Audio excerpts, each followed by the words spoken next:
Welcome to Big Daddy Story Time. We're reading Walt Disney's Princesses. Hey, can you see Belle there? You can? Great job. Can you see Chip as well? You could see him? Great. Would you like to read a story about Belle learning about patience? You would? Okay, let's get started. Outside the beast's castle, snowflakes twirled, but in the kitchen all was warm and cheerful. "Are the ginger snaps ready yet?" asked Chip. "No, dear," answered his mother, Mrs. Potts.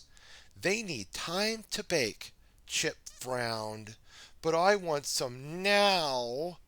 "Now, now," said his mother, "you must be patient." "What does being patient mean?" Chip asked. "It means understanding that sometimes you have to wait," Mrs. Potts answered. "Perhaps Belle will go outside and play with you until the ginger snaps are ready," she continued. "We are working on her knitting, but I think she's in the library now." Chip perked up. "All right, I'll go." In the Beast's library, Belle was reading a book. She was at an exciting part when "Belle, Belle, Belle!" Chip called. He was perched on the arm of her chair. "Hello, Chip," Belle said, smiling at the little teacup. "Belle, can you come out to the barn and play hide and seek with me? Please, please, please, please."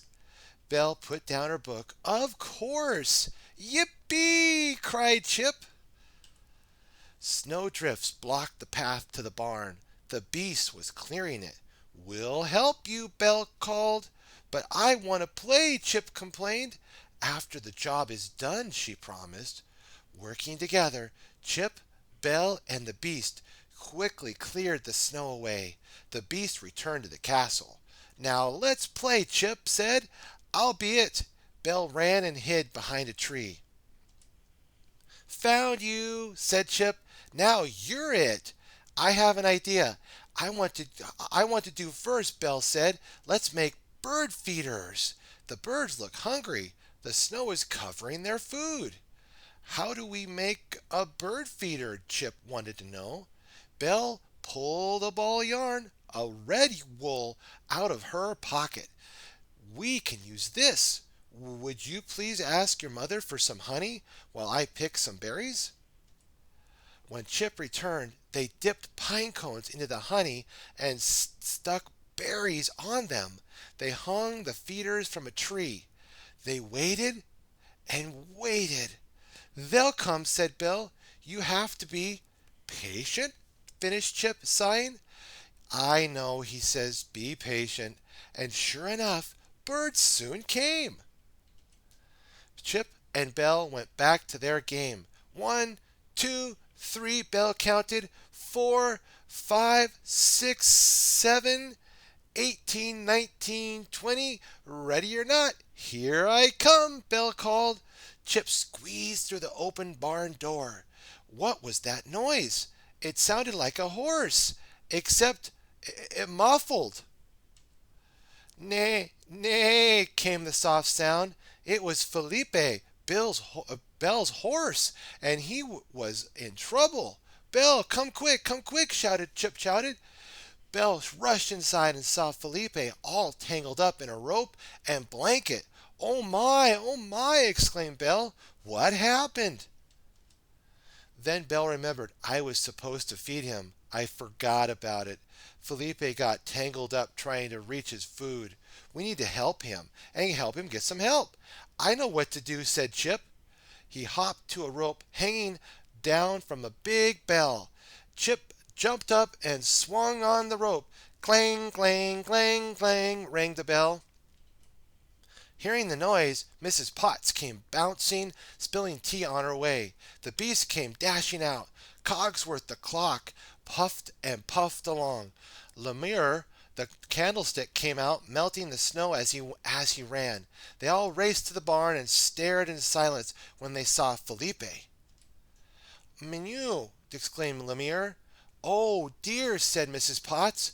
"What a predicament!" agreed Cogsworth. "What happened?" asked the beast. "Felipe wasn't being patient," exclaimed Chip. "Right, Belle. Yes, agreed Belle, but it wasn't his fault. It's mine. I forgot to feed him, and he was hungry. Then everyone tried to help at once. Soon they were all arguing about what to do. I'll burn through the ropes, shouted Lemire. I'll break them apart, yelled the beast. I'll pour him some tea, suggested Mrs. Potts. The poor thing is probably thirsty. Everyone was in such a hurry, no one was being patient. Soon Felipe was more tangled than before. Belle stepped back and watched the confusion. What would a princess do? Please, Belle called. Everyone, stop. The others stopped and looked at her. Now, I want you all to count to 10, Belle said. There's no time, Cogsworth protested. There's always time to be patient, Belle told him. So they all counted to 10. 1, 2, 3, 4, 5, 6, 7, 8, 9, 10. Everyone seemed calmer, including Felipe. If you're patient, it gives you time to make a good plan, Belle explained. Then Belle started singing a song, and everyone joined in. Bread must rise and cakes must bake. Things must take the time they take. So count to 10 when you're through. What you've awaited will be waiting for you. We have to sing that one more time.